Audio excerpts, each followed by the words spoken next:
Dans son récent ouvrage intitulé Mémoricide, Philippe de Villiers rappelle que dès 1944, un juriste américain d'origine polonaise, juif polonaise, Raphaël Lemkin, proposa une première définition du génocide qui sera reprise à la fois pour les procès de Nuremberg, mais également par l'ONU en 1949.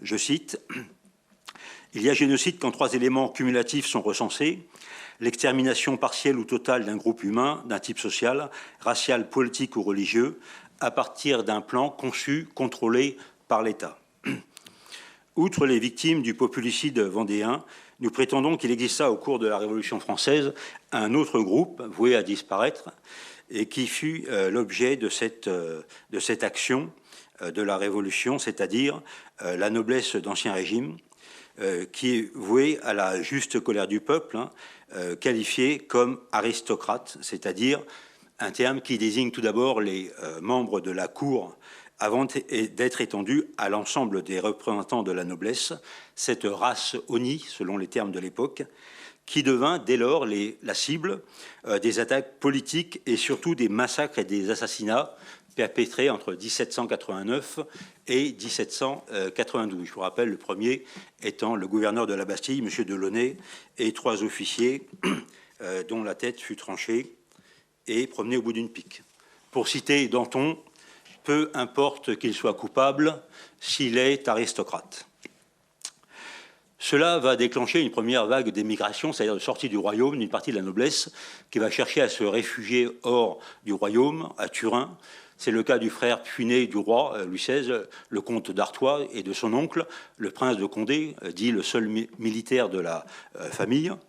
Et ces aristocrates, qui vont être bientôt rejoints par des volontaires, d'anciens soldats, des simples cavaliers, des bourgeois, des artisans, des paysans, etc., vont se constituer bientôt en force contre-révolutionnaire destinée à rentrer les armes à la main pour restaurer la monarchie.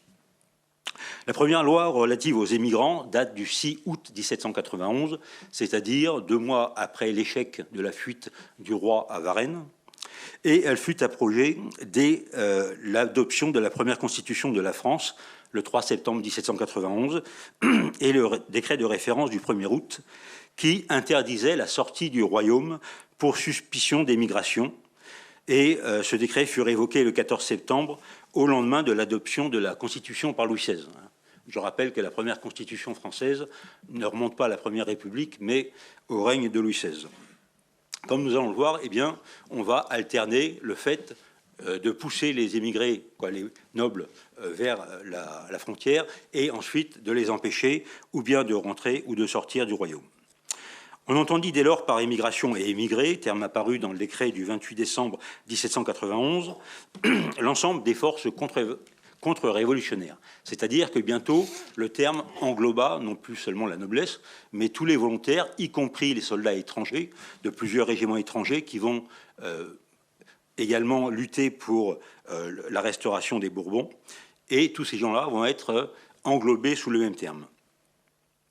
La dégradation de la situation sécuritaire va conduire le 12 novembre 1791 à l'adoption d'une loi relative aux émigrés, c'est le décret du 9 novembre, et l'Assemblée, cette fois-ci, les somme de rentrer avant le 1er janvier 1792. C'est à cette occasion que Louis XVI va opposer son veto, comme pour une autre loi sur la déportation des prêtres, et d'où son nom de Monsieur Veto. Toutefois, le roi va devoir se résoudre à adresser le 14 décembre un ultimatum aux princes allemands, notamment à l'électeur de Trèves, qui ont accueilli ces émigrés en Allemagne, et en les forçant à s'en débarrasser à la date du 15 janvier 1792. Et dès le 9 février 1792, la question centrale devint celle des biens des émigrés mis sous la main de la nation. C'est le décret du 30 mars relatif à l'administration des biens des immigrés. La constitution civile du clergé de décembre 1790 et la déportation des prêtres avaient en fait eu pour but de mettre sous la main de la Révolution les biens du clergé qui avaient permis d'éponger les dettes de l'État, et de même les biens des immigrés allaient permettre de financer la guerre voulue à partir de 1792. Alors, on sait aujourd'hui qui est bien sûr derrière tout ce projet. Hein, ce sont les robespierristes, c'est-à-dire les jacobins extrémistes les plus à gauche, ceux qu'on pourrait considérer comme les républicains universalistes, hein, c'est bientôt un terme qu'eux-mêmes vont revendiquer, et bientôt également droits de l'homiste. Alors, par l'article du décret du 12 juin 1792, hein, donnant ordre de faire inventaire exact des armes trouvées dans les maisons des émigrés, l'Assemblée ouvrait la voie aux visites domiciliaires qui vont viser cette fois-ci les familles d'émigrés. Le décret du 27 juillet ordonne la confiscation et la vente des biens des émigrés, dont la définition fut complétée par la loi du 29, je cite, « Décret relatif au passeport, article 5, qui déclare émigrés ceux qui sortiraient du royaume sans passeport. » Alors ainsi, les mesures édictées à partir du 30 août cherchèrent à frapper de mort civile les familles d'émigrés, et bientôt vous serez désignés ou bien comme émigrés, ou bien comme femmes, parents ou enfants d'émigrés. Et en les assignant à domicile, c'est le décret du 15 août 1792, et en les soumettant à toutes sortes de mesures arbitraires, tels que les certificats de résidence. Certaines familles vont passer toute la Révolution sur leur terre, avec l'interdiction d'en sortir, mais aussi en leur interdisant tout emploi public. Décret du 30 août, je cite, « qui destitue les fonctionnaires publics dont les pères ou fils ont émigré et prive de sa pension tout individu dont le père ou le fils a émigré. » Et plus loin, qui déclare incapable de fonction publique tout individu convaincu d'avoir favorisé l'émigration de ses enfants mineurs. Alors, je vous l'ai dit, les émigrés vont se constituer en force armée de 23 000 hommes qui va participer à la campagne de 1792. Une partie d'entre eux, d'ailleurs, seront présents à Valmy, à l'ouest de Valmy. Ce sont d'ailleurs les plus à l'ouest du dispositif. Et à l'issue de l'échec de cette campagne, eh bien, ils vont être ciblés tout particulièrement par les lois de la Révolution. Alors, on sait aujourd'hui que la Convention, qui était à l'origine de la Première République, le 21 septembre 1792, eh bien, va négocier le cartel des prisonniers, les conditions d'échange des prisonniers, avec le roi de Prusse notamment, qui va dans un premier temps oublier de mentionner ses alliés autrichiens, mais il va de soi que les immigrés ne feront pas partie de ce cartel d'immigrés. Et dès le 1er octobre, un décret enjoignait, je cite, au ministre de la Justice de rendre compte de l'exécution des lois relatives aux émigrés pris les armes à la main, c'est-à-dire l'exécution, la peine de mort. Celui du 8 octobre chargeait, je cite, le ministre de la Guerre d'envoyer aux généraux la loi sur les émigrés pris les armes à la main et de rendre compte de son exécution. Et celui du 9, enfin, fixait, je cite, le mode d'exécution de celui qui prononce la peine de mort contre les émigrés pris les armes à la main, qui va comprendre tous les émigrés à partir de l'âge de 14 ans.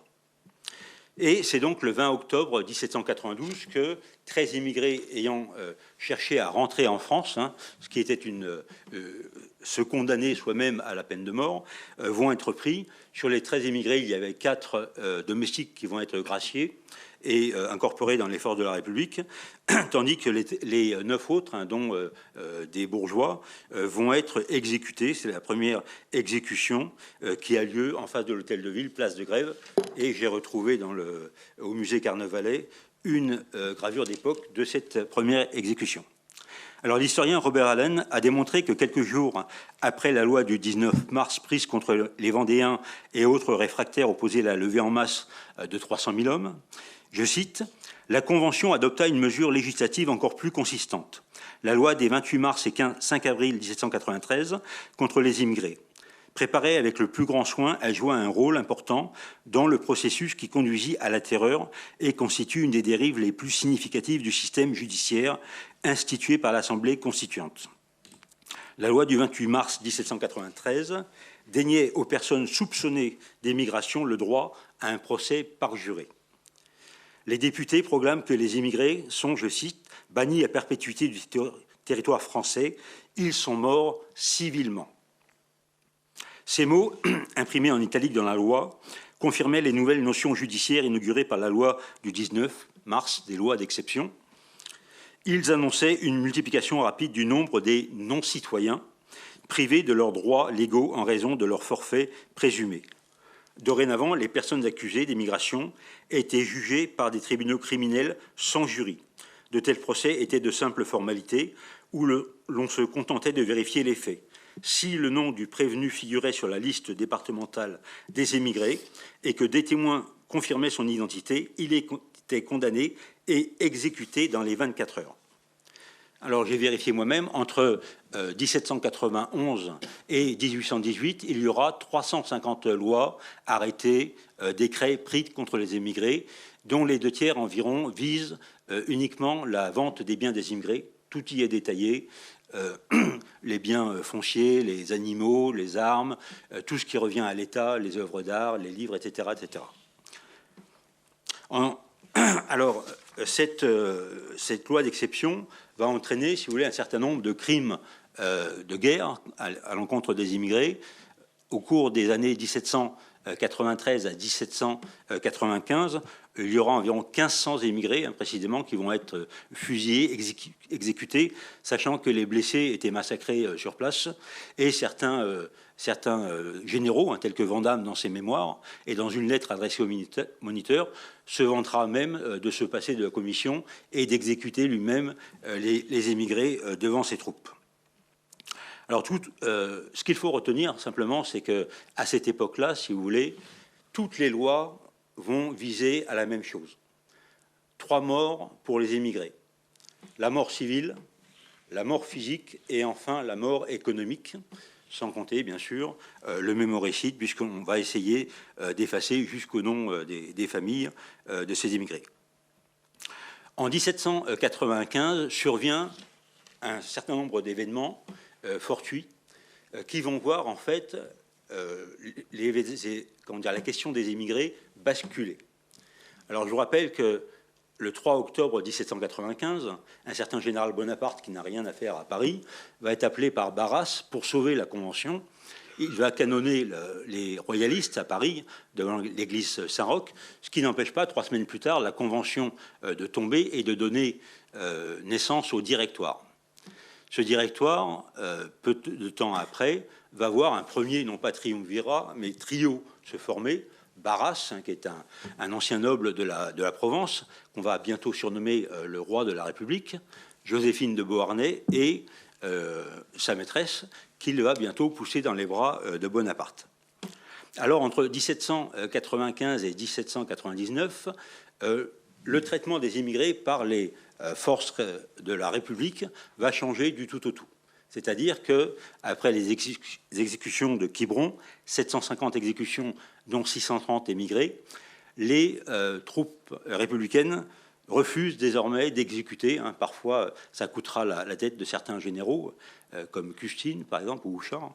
Mais un événement fortuit, au mois de novembre, va transformer entièrement la situation. Après l'échec de l'expédition de Quiberon, les Anglais montent une seconde expédition à l'Île-Dieu, sous le commandement du frère de Louis XVI. Ce sera un échec qui va décider malheureusement du sort de Charette. Et au cours du transport des renforts, 3 bateaux vont être jetés sur la côte au large de Calais. Les Calaisiens vont se jeter à la mer avec des planches, des cordes, vont sauver un certain nombre de prisonniers, de naufragés. Parmi ceux-ci, un certain nombre d'émigrés, dont le commandant d'un régiment de hussards, le comte de Choiseul, mais ils vont être sauvés par un vide juridique. En effet, malgré le nombre de lois, la République a oublié un terme qui est celui de naufragé.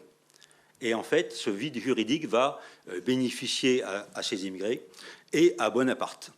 Pendant 4 ans, eh bien, il va y avoir une bataille juridique pour essayer de faire exécuter ces émigrés. Finalement, ils seront graciés.